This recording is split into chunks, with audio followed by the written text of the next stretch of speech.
बच्चों, क्लास 12 त्रिभुज अध्याय 6 के प्रश्नावली 6.4 में आज हम प्रश्न संख्या 5 का हल देखने जा। यह बड़ा ही महत्वपूर्ण प्रश्न है परीक्षा की दृष्टि से। यहाँ हम त्रिभुजों की समरूपता पर काम कर रहे हैं। चलिए देखा जाए क्या है प्रश्न हमारे सामने। ये रहा प्रश्न संख्या 5। कह रहा है एक त्रिभुज एबीसी की भुजाओं ए बी बी सी तथा सी ए के मध्य बिंदु डीई एफ है क्रमशः।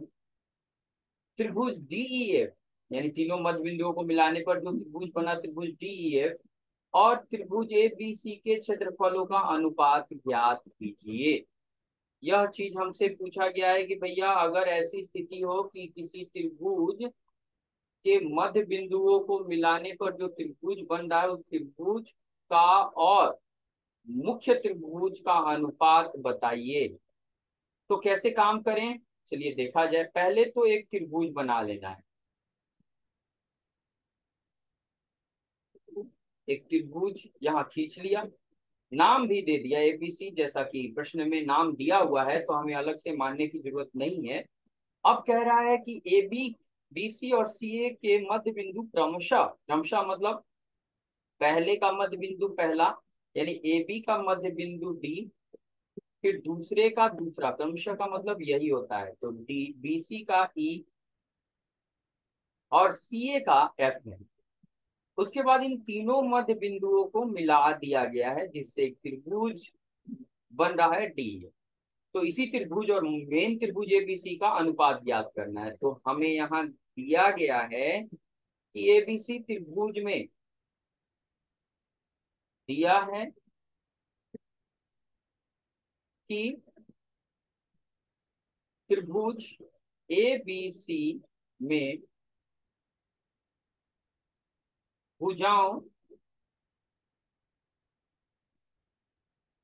ए बी बी सी तथा सी ए के मध्य बिंदु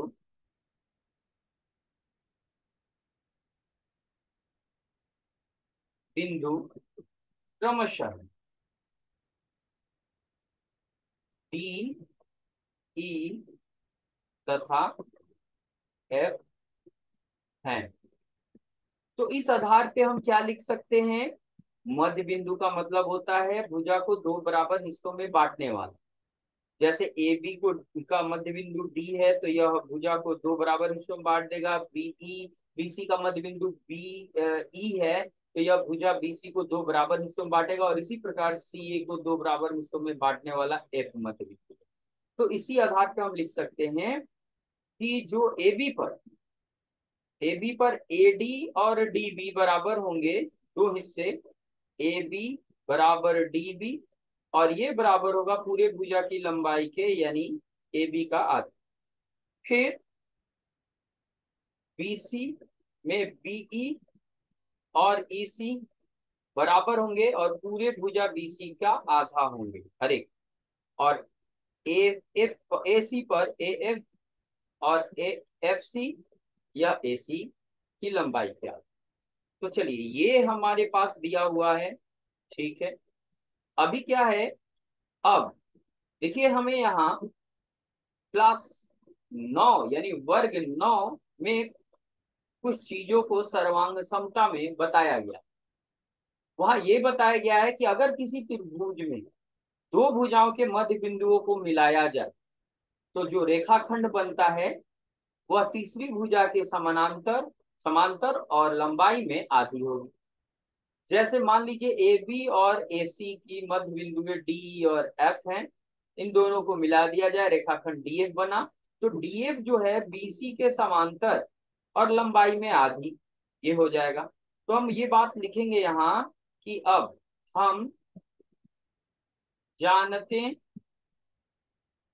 हैं कि किसी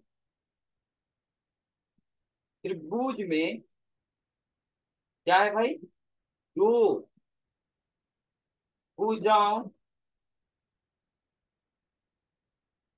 के मध्य बिंदुओं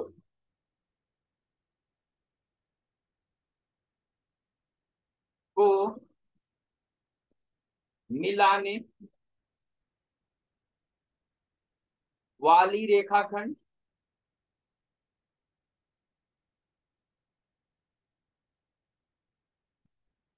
तीसरी भुजा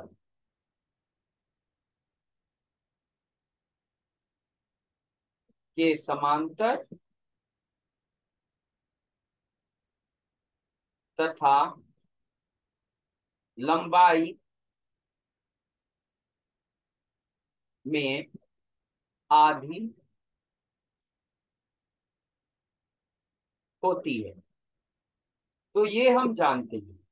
तो इस आधार पे हम लिख सकते हैं यहाँ क्या, चलिए थोड़ा सा जगह बनाया जाए और जगह बनाकर लिखा जाए क्या। तो हम लिख सकते हैं, हमें सारे छोटे त्रिभुज डी एफ की सारी भुजाओं को लेने की जरूरत नहीं। हम डीएफ भुजा केवल रेखाखंड लेंगे, काम हो जाएगा। तो हम लेंगे कि डीएफ जो है वो समांतर हो जाएगा बीसी के, और चूंकि बीसी के टुकड़े बीई और ईसी है, तो ये बीई और ईसी के भी समांतर हो जाएगा। ये समीकरण एक मान लेंगे। तथा साथ में डीएफ की लंबाई आधी होगी, पूरी लंबाई बीसी की, बीसी की आधी। और जरा देख लें यहाँ बीसी की आधी लंबाई किसके बराबर है, तो दिया हुआ है बीई बराबर ईसी। ये समीकरण दो हो गया हमारा। बस इतना से हमारा काम हो जाएगा। अब क्या करेंगे हम, चतुर्भुजों को लेंगे बीई एफ डी।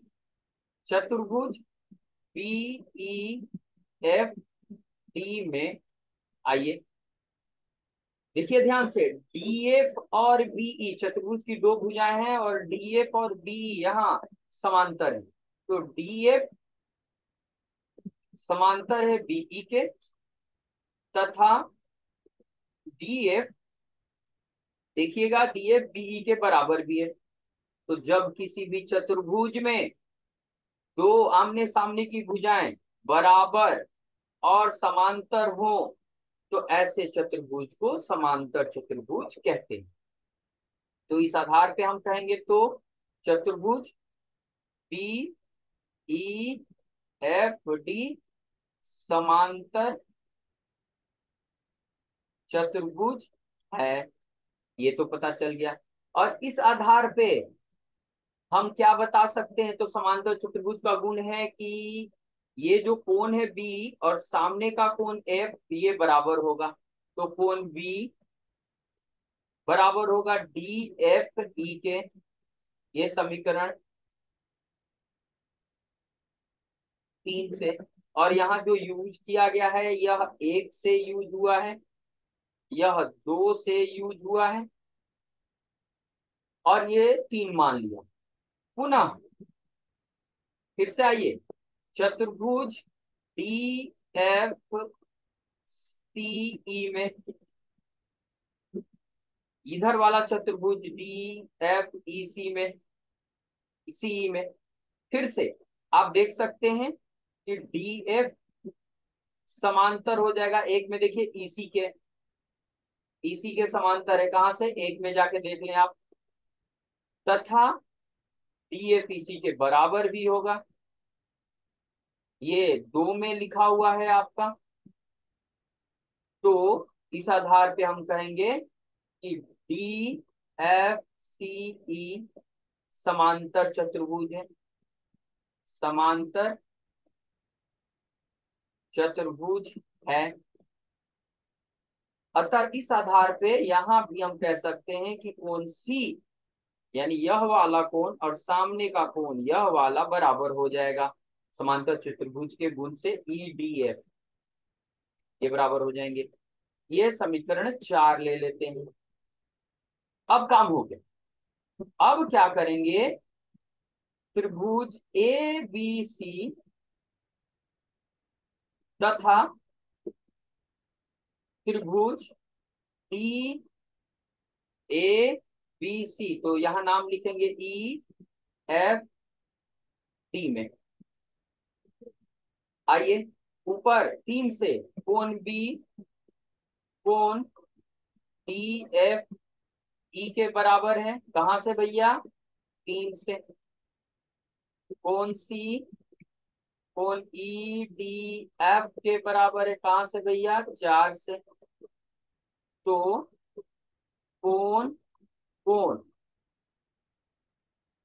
समरूपता से हम क्या कह पाएंगे यहाँ भाई? हम यहाँ कह पाएंगे कि दोनों त्रिभुज जो लिया है हमने समरूप हो गए। अतः से हम क्या लिखेंगे यहाँ कि त्रिभुज जो लिया है कौन? ए बी सी, समरूप त्रिभुज, समरूप हो गया त्रिभुज ई एफ डी के। और हमें पता है कि समरूप त्रिभुजों के क्षेत्रफलों का अनुपात क्या हो जाता है। तो त्रिभुज ए बी सी तथा त्रिभुज डी ई एफ का अनुपात जो कि समरूप त्रिभुज है, भुजाओं, संगत भुजाओं के स्क्वायर के बराबर यानी वर्ग के बराबर हो। तो देखिए कौन कौन समरूपता से ये छोटा त्रिभुज और बड़ा त्रिभुज समरूप हो गया, क्योंकि यह कोण इस त्रिभुज के इस कोण के बराबर है और यह कोण इस कोण के बराबर है। तो जाहिर सी बात है यह कोण इस कोण के बराबर होगा, तीसरा कोण। और बड़े त्रिभुज में ए कोण के सामने भुजा बीसी है तो बीसी लिख देंगे। और नीचे इस कोण के सामने जो बराबर है डीएफ है तो डीएफ लिख देंगे का वर्ग बराबर है। और बीसी के बारे में यहाँ देखिए, बीसी के बारे में यहाँ दिया हुआ है बीसी का आधा बी के बराबर है, किसके बराबर है? बीसी लिया है ना हमने। तो यहाँ पर हम कहाँ यूज करेंगे? यहाँ पर, यहाँ यहाँ आइए, सॉरी दूसरे में। जो बीसी का आधा है वो डीएफ के बराबर है, यानी बीसी निकालेंगे तो टू को इधर भेज देंगे तो 2 डीएफ हो जाएगा। तो ये 2 डीएफ हो जाएगा और नीचे डीएफ है ही, डीएफ डीएफ कट गया हमारा। तो 2 का स्क्वायर 4 बचा। हमसे बोला गया है कि त्रिभुज डीएफ और त्रिभुज एबीसी का अनुपात निकालिए। पहले नाम ये है तो ऊपर में इसका नाम लिखेंगे और बाद में नाम ये है तो नीचे में ये नाम लिखेंगे। अतः हम कहेंगे, उल्टा करेंगे, इसको उलटना पड़ेगा। तो ऊपर त्रिभुज ले लेंगे, एरिया किसका? त्रिभुज डी, त्रिभुज डी ई एफ, और नीचे त्रिभुज ए बी सी का एरिया ले लेंगे। और यह 4 भी उलट जाएगा, जब लेफ्ट साइड उलटेगा तो राइट साइड भी। तो 4 का उल्टा 1/4, यही अनुपात होगा। यानी जो बड़ा वाला त्रिभुज है इस स्थिति में, अंदर का ये छोटे वाले त्रिभुज, दोनों का अनुपात यहाँ, छोटा त्रिभुज और बड़ा त्रिभुज का अनुपात 1/4 होगा। यानी छोटा त्रिभुज बड़े त्रिभुज का चौथा हिस्सा होगा। इस प्रकार से इस प्रश्न को हम हल करते हैं। तो पूरे हल को बड़े ध्यान से देखें, कहीं भी दिक्कत हो तो कृपया कमेंट बॉक्स में कमेंट करें। चैनल सब्सक्राइब नहीं किया तो प्लीज सब्सक्राइब करें। Thank you very much.